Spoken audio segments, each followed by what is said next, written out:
Hello friends, I'm Dr. Poonam Kela, working as Assistant Professor at PES Modern College of Pharmacy, Nigri. Today I'm going to conduct a lecture on tuberculosis. So what is TB? It is a potentially fatal contagious disease that can affect almost any part of the body, but it is mainly an infection of the lungs. The causative organism TB is caused by tubercle bacilli, which belongs to the genus Mycobacterium. These form a large group, but only three relative are obligated parasites that can cause TB.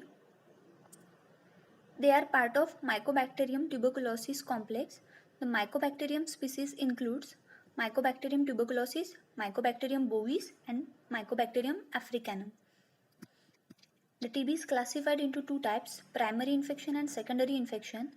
In primary infection, it occurs and first exposure to tubercle bacilli, especially when droplets can avoid normal mucociliary defense and enter in the terminals of alveoli of the lungs. The infection begins with the multiplication of bacilli in the lungs, usually in the upper lobe, particularly toward the apex. It is more often reported in children and in immunocompromised patients. It is also called as Gons complex or childhood tuberculosis. In secondary tuberculosis, it is usually due to reactivation of dormant lesions or a reinfection of person who is already hypersensitive due to earlier exposure. So it is called as post-primary or reinfection or chronic tuberculosis.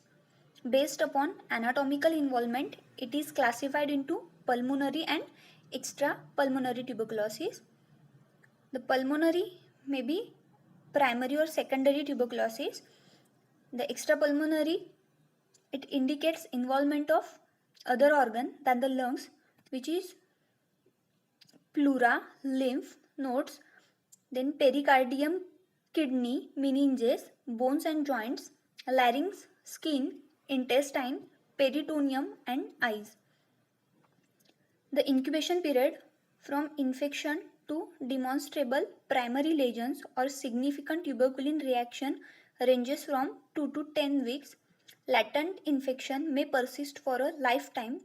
HIV infection appears to shorten the interval for the development of clinically apparent TB.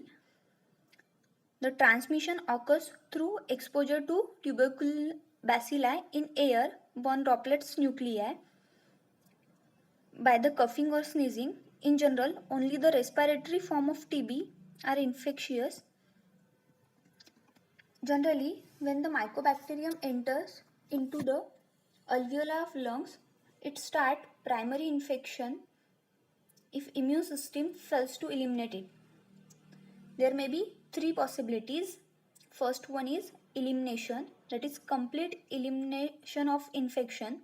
Then second one is retention, in that immune system suppress the infection, that is latent TB.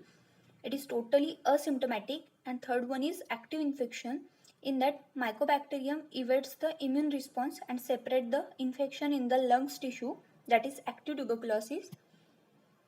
Then pathophysiology, in that mycobacterium enters into the pulmonary alveoli and immune system activates the alveolar macrophages, which started phagocytosis.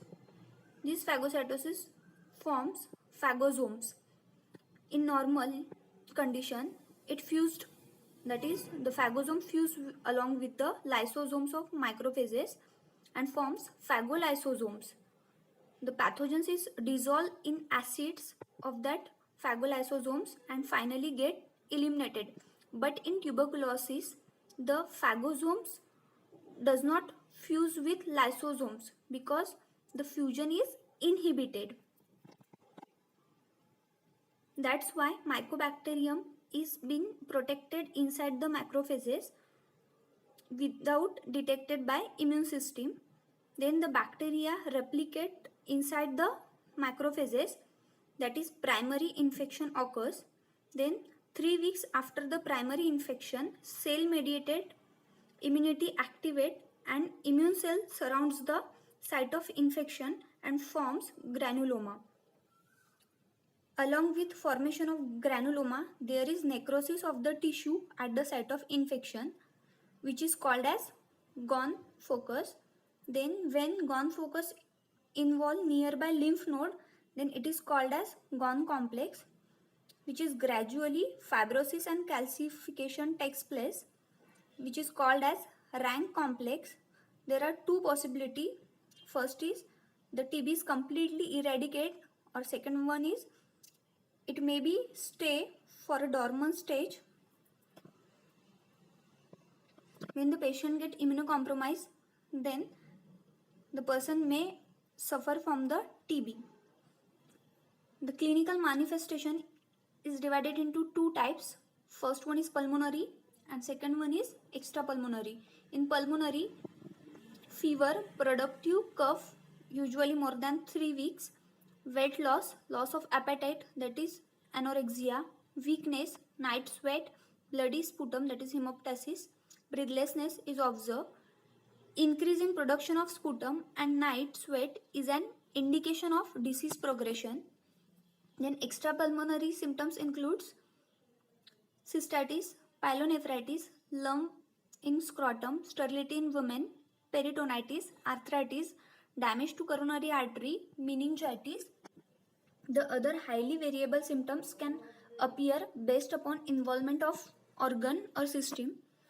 The prevention measures, that is mask, BCG vaccine, regular medical follow-up, isolation of patient, ventilation, natural sunlight, UV, germicidal irradiation.